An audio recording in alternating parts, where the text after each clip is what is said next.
Our Prophet Muhammad categorically stated before his demise that upon his departure, if any of his narrated hadith, because narrations is subject to distortions, and therefore, several hundred years thereafter, it is likely to be distorted. And he says that if any narration of hadith conflicts or contradicts with the express provision in the Quran, does not corroborate in that, therefore that is in error and we should leave that out and not follow that.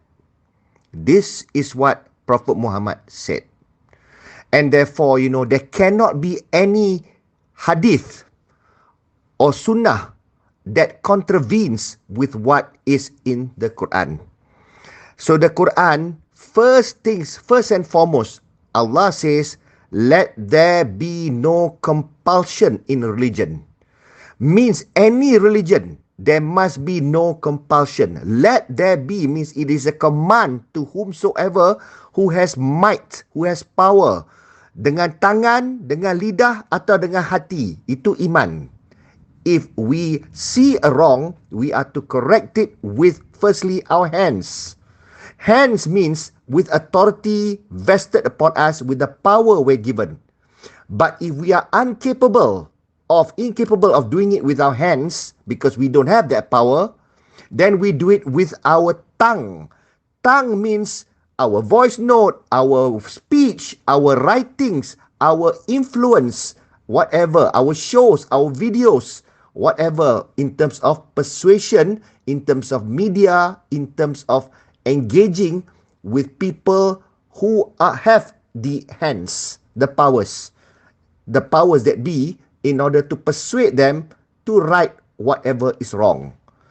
And Allah also says that if even that you're incapable of, then you must reject it with your heart. In other words, you can't even speak because of the fear of your life, but you will not support it. You will reject in your heart at a personal level. You say no and you say it is wrong and you make a stand on that. That is the least. And Allah says, if neither even that a person can do, then in that person is not even an iota of iman in that person. No longer a Muslim.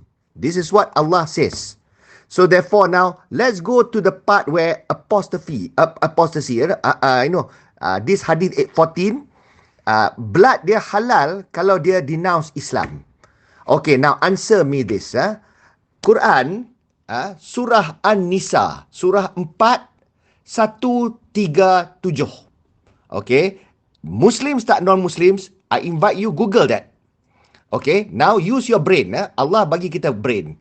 Allah says, indeed, those who have believed, then disbelieved, then believed, then disbelieved, and then increased in disbelief, never will Allah forgive them, nor will He guide them to a way.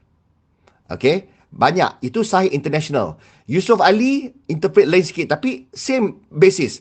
Those who believe, then reject faith, then believe again, and again reject faith, and go on increasing in unbelief.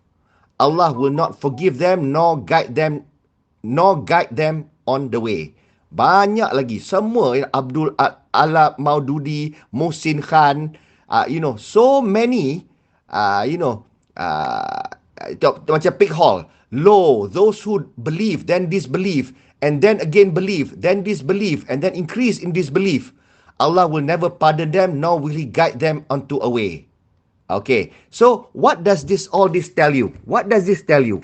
It simply means that a person is at will to believe, and then he is at will to disbelieve. They reject the faith.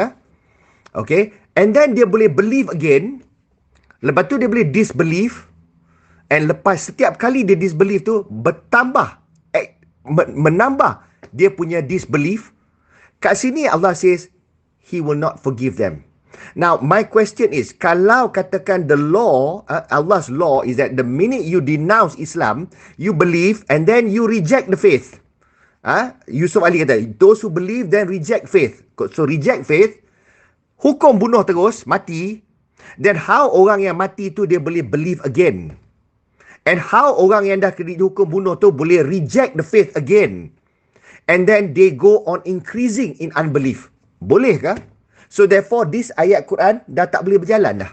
Kalau ikut hadis tu, and therefore orang yang denounce Islam, hukum bunuh. So therefore, mana yang betul? Allah is telling the truth or lying? Atau the hadith is a satanic concoction. So hadith 14 is syaitan. It is in Nawawi book. So therefore, kalau that is part of the 40, which I'm going to demand an explanation from PM, kalau if it's inside there, it is satanic. Sama dengan hadis 8, when Allah say, let there be no compulsion in religion. Tapi, at the same time, apparently, Muhammad is ordered to fight the people until they accept Islam. And they follow the rules of Islam. Another satanic punya hadith, because it violates the Quran. Anything, any teaching that violates the Quran is satanic. As a Muslim, it is incumbent upon us to reject that outright. And therefore, we will fight tooth and nail. We cannot allow this to go into our education system. And the government must study. They cannot accept any more hadis 40. 40 tak boleh dah. At best 38 now, because you guys have just highlighted 2 areas which is satanic. I am just, appalled and shocked by this.